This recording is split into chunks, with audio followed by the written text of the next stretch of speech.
to The Writer's Dream. This is a show where we talk about how authors write their stories, how they publish them, and how they market them.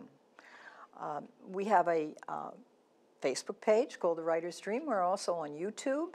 If you have a question for us, we'd be happy to have you ask that question on Facebook, and we will try to answer it. Today's guest is Richie Narvaez, and he is the president of Mystery Writers of America, New York chapter. Welcome, Rich. Thank you very much. It's Good to happy to be here. Yeah. So tell us about Mystery Writers of America. What exactly is that? It's a clubhouse for crime writers. It's our little place that we meet. Actually, it's a national organization. It's been around for, I think, 70 years now. Writers, people who are interested in writing crime fiction, in writing about crime fiction, and writing about crime in general, and who are just fans of crime and crime-related fiction. We all hang out together, and to some extent we just kibitz and talk about the genre, and we also have an educational component where we help new writers try to get into the field, and we help established writers try to help publicize their works. So then you don't really have to be a writer to join. No, not at all, not at all. We have plenty of members who are just fans. I mean, they get to meet some of their favorite writers sometimes, but also they just get to hang around with other people who enjoy what they enjoy and get to talk about it. Yes, I'm a member now too, and I've been to a few events, and I must say that I've enjoyed them all. What's it like to be the president of an organization like this? Now, it's a hassle. It's awful. One of the things I wanted to ask you is, it's a national organization. Right. You are the president of the New York chapter. Right, right. The New York chapter actually covers more than just New York City. It covers... It covers New York, New Jersey, Connecticut, Pennsylvania, Delaware, and West Virginia. Not kidding. 6 West states. Virginia? Yes. They skipped over a... Well, what happened is sort of, the national chapter was established about 70 years ago. They decided to divvy things up about 15, 20 years ago because there were so many members. So our chapter I don't know what happened, that they decided sort of to gerrymander what we have, but we have all those people included in those states. Sort of very spread out. Now, how do you liaison with the national? Every president of an individual chapter, there's national, and then there are 11 different sub-chapters all over the country. There's Northern California, there's one just for Florida, there's one for the Northeast, New England, there's one for the Northwest, there's one for the Midwest. We all have to be on the national board, and that's basically where we liaise. That's where we get to talk, and we have meetings over the phone and sometimes in person, and we get to talk about policy and about things, programs that we're going to be running, either nationally or things that the chapters could be doing. Now, are some of the programs that you run, do they come from national? In other words, are there certain programs that you need to run so that you have a continuity amongst all the chapters, or are you free to do whatever you want? We are sort of autonomous. There's some things that they like us to do, and we have to have meetings. That's part of our thing, and that's one of the best parts. We have our meetings where we have guest speakers, but also the board from each chapter gets to meet and discuss issues for each chapter. One of the things that, for example, one program, though, that is national that we are a part of is the FWA University, which is an all-day workshop. I don't know if you've ever attended one of those. No, I'm new. Okay, so we have them about every year, about 3 or 4 times a year, and they go around to different chapters. And it's an all-day workshop, and they get some of the top writers who also happen to be college-level teaching, have college-level teaching experience, and they go in and basically teach a full day of creative writing. Well, that's a fantastic Yeah, it's pretty intense, but it's very helpful. Some people found it very, very helpful. And that's continuing. I think the next one's going to be in Boston in a couple of months. Oh, okay. I have to look for that. And I would look for that where? Oh, you would look for that on, well, we have the thing called the internet that is now available, and the National has its own website. It's mysterywriters.org. That's the national one. But our chapter one, where you can link to everything from national, is mwany.org. Okay. And we just finished refurbishing it, so it's nice and shiny and brand new. It's a really nice website with a new blog and member profiles of everybody there. You have a profile there yourself that you can get to use to publicize your work. Oh, I can't wait to get on my profile and update it. Yeah. So I've been to events that are as varied as a visit to one of the most famous cemeteries in New York, in New York City. That was the Woodlawn event. Woodlawn, right? Yes. And then I did a reading at a bar called KGB, which was totally against my political philosophy, but I went anyway and stared at that bust of Lenin that was over the bar. His spirit guides you. It was Lenin, wasn't it? Yeah, that's in there. He's in there. It wasn't Stalin. It was Lenin. No, I'm sure Stalin's in there somewhere, perhaps in the bathroom. But yes, it's maybe in the men's room. It's a very artistically communist kind of place. It's for those of you who don't know it, it's this wonderful bar in the East Village that is. It's basically decorated like 1950s Russian 1950s Russian propaganda, but it turns out to be one of the best venues in New York City to do literary readings. Got a nice little podium, very intimate setting. Yes, I enjoyed it. And then I've been to two of your Salmagundi Club. Yes. Explain Salmagundi Club. Oh, why we have it? Well, this is sort of Salmagundi is one of these places, like the National Arts Council. It's one of these artifacts it seems to me, of old New York. It's just a wonderful place where people have meetings, but also gallery openings. It's an older building, a landmark building, and let's just say, our organization tries to have a little class, and we could certainly have our meetings in a bar or a coffee shop or a Dunkin' Donuts if we wanted to. But we think that having the meetings with a dinner first and a little cocktail hour makes it, I guess, a little bit more adult, a little classy, and we get to talk to each other. A lot about what the organization does is just networking. And commiserating. Those two things I think are very important. I mean, first of all, networking is, trying to get ahead at all in this business, in the writing business, is incredibly difficult. Yes. And just to do it by yourself is pretty foolhardy. So you should go in there and get advice from people and just talk to them, see what they're doing. We have a lot of agents and editors who show up to our meetings, and you get to meet them, and they can tell you, you should be doing this, you can do that. You can get a lot of advice there. And also the commiserating part is all of us are dealing with, trying to get our stuff out there, trying to get our stuff published or recognized, trying to get some sales. And so we could just sit around over a couple of glasses of wine and say, yeah, I didn't sell anything this week, or stuff like that. I mean, so that's actually, I think, a pretty vital part of the organization. And the building itself, the Salmagundi Club, is, first of all, it's like a mystery setting, because you go in and it's an old brownstone, but it's a brownstone mansion. Yes. And then our events are in the basement, and you go down this set of stairs, and it creaks like nothing I've ever heard before. It's really like the soundtrack from a mystery. It's a perfect setting for a mystery murder, yes. Absolutely. Yeah. And then after dinner, after you commiserate and you network, then you have a guest speaker, and the guest speakers are fascinating. Yesterday was the history of the first 50 years of the New York City police force, which of course was very timely. Yeah, very timely. We had Bernie Whalen, who has been a member for years, but in New York City police officer for about 30 years. Yeah, and he's also an author. He has one fiction book, but this book he wrote because he was fascinated with the history and the origins of New York City, of the NYPD. So he just, it's a lot of factoids, a lot of trivia, but a lot of about the corruption and that took place at the beginnings with Tammany Hall and everything, and also just how it was organized. I think it was a fascinating presentation. Yes. And it sort of touched on, I think he put some things in perspective for things that are happening today Yes. in the city. It's like, look, this is the police haven't ever really gotten along with the mayor very well.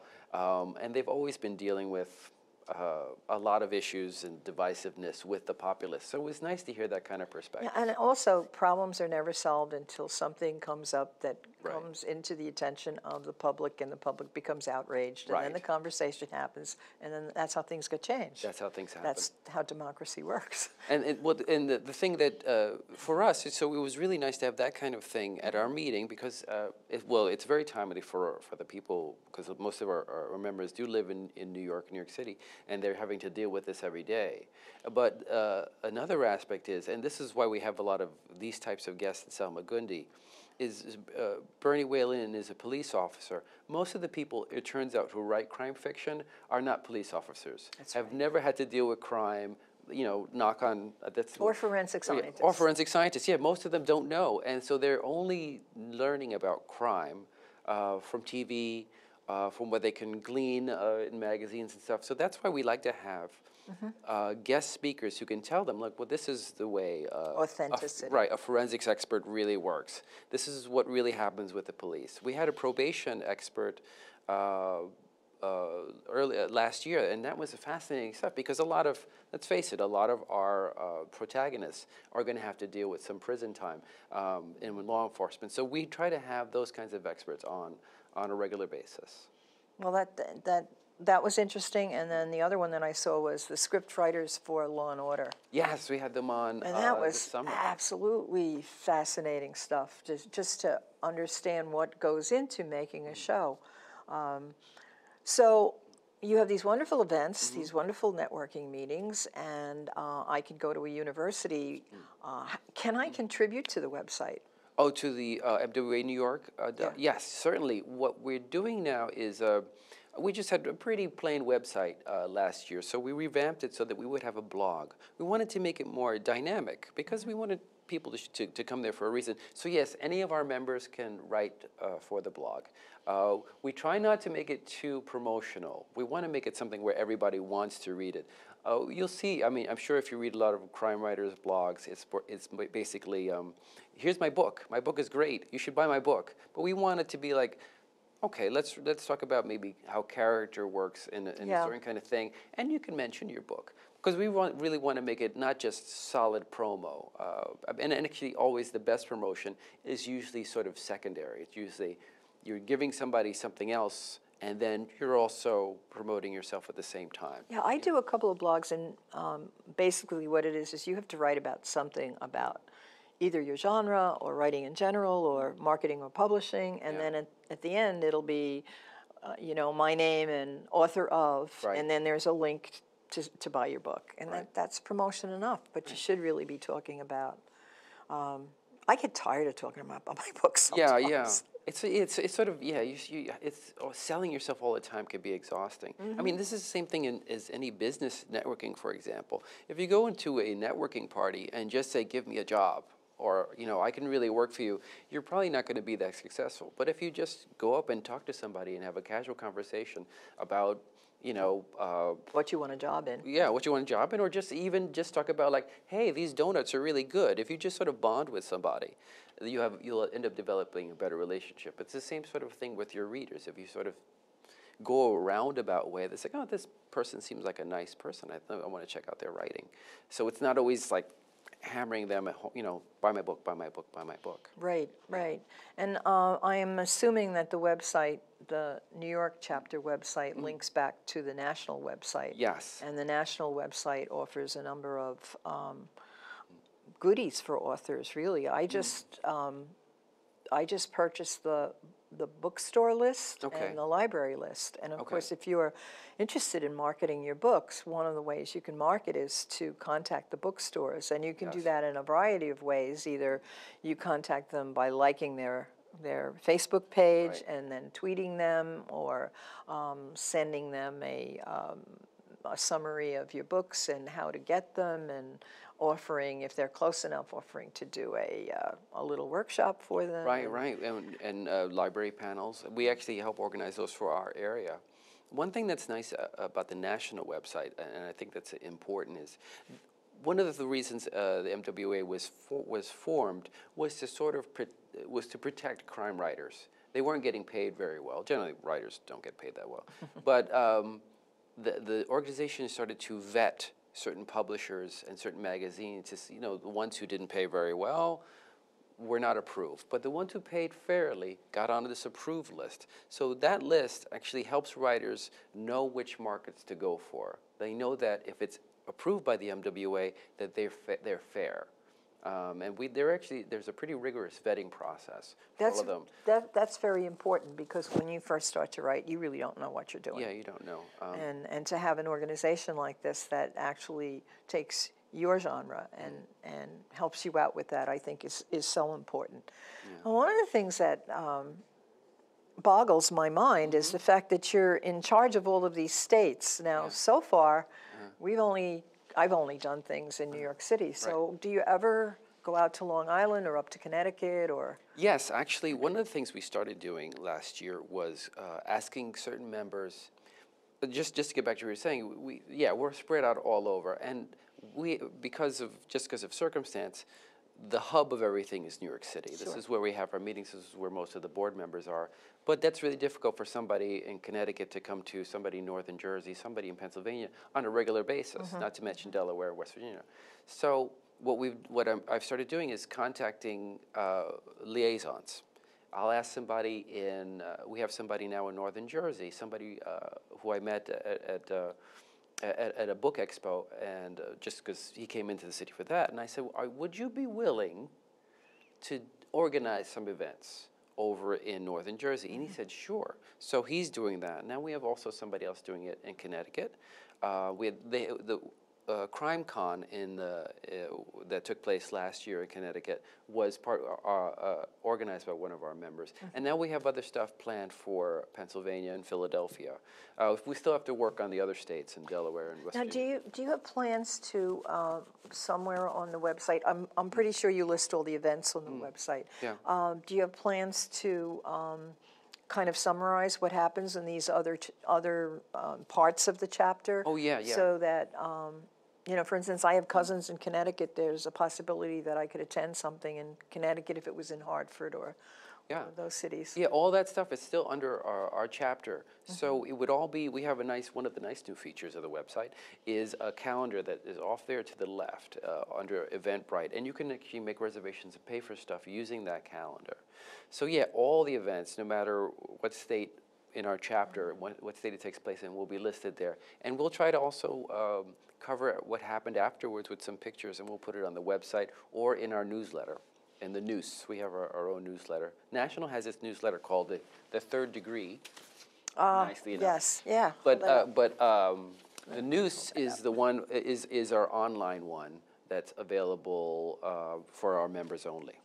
So once you join, you get to be a member, and you get to get all this information about how to publish and about events and what happened at certain events, stuff like that. So if I'm, let's say I'm 32 years old, and I've decided that I have some writing background. I work in the industry. I'm an editor for a publishing house, and I've decided that I want to write a mystery story.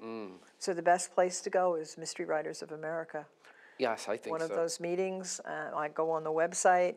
Actually, that's how I found you. I went on, I searched for organizations for mystery writers, and of course, Mystery Writers of America came up first, and I was very impressed with all of the things that you offer. I belong to a number of other organizations. We do similar things, but we don't have the connections. Yeah. There are other really good ones. Like Sisters in Crime is a really great organization. Yes, I belong to Sisters in Crime. And there's international thriller writers also. But Mystery Writers of America has been around quite a while. We have a good sort of imprimatur. We're actually, I think, fairly well established. And we're the organization, just in case people don't know, who are in charge of the Edgar Awards. Yes, you should talk about the Edgar Awards. Yeah, Edgar Awards are basically the top awards in mystery writing.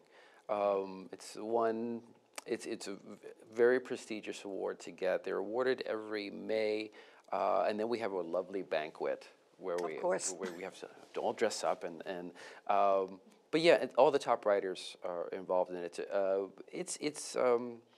It's been around, I think, since the 50s. And you get that nice little Edgar statue, very famous Edgar Allan Poe statue. And do you also run the event up in Lake Mohonk? Wasn't there an event that used to be run up there, and it was mystery? It was like a kind of an Agatha Christie weekend where you went and they presented you with a mystery and. Oh no! I haven't. I don't think we did that. I don't know if we were part of that, but that sounds like a great idea. Probably Mohonk ran it. Yeah. Okay, yeah. Now, do you ever have an event where you have famous authors, non-famous authors, who are published? You have traditionally published, you have self-published, and you have aspiring. Yeah. Okay. So, do you ever have an event where the famous authors come and speak? Oh yeah, we actually try to get one of the VIPs in at least once a year, because there's a large fan base. Even the people who are a lot of our members who are writers, we love hearing the perspective of other writers. I think I don't remember what is his name. Walter Mosley came last year or the year before. Great speaker. Stuff like people like that. Jonathan Hayes came a few years ago,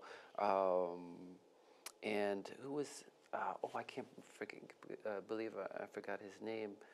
Huge author came. The guy who worked in advertising. He's gigantic, and I'm blanking on his name. But he came, and we had a really great crowd for that. If I remember, I'll probably remember as soon as this is over. As soon as the show is over.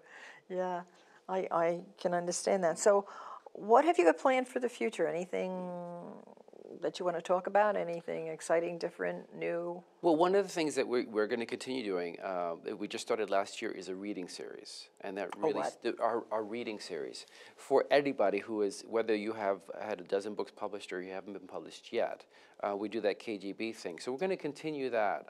It seems to be really popular, so we're going to keep pushing that. The other thing we'd like to do is more education. The MWA University that National runs is very good, but it only comes, since it has to go around to all the chapters, it only comes to our region about every 3 years. And I think it's a valuable service. So we want to try and do some of our own educational programs, because a lot of our members are just starting out. So they may not even know how to format some things or how to write a query letter.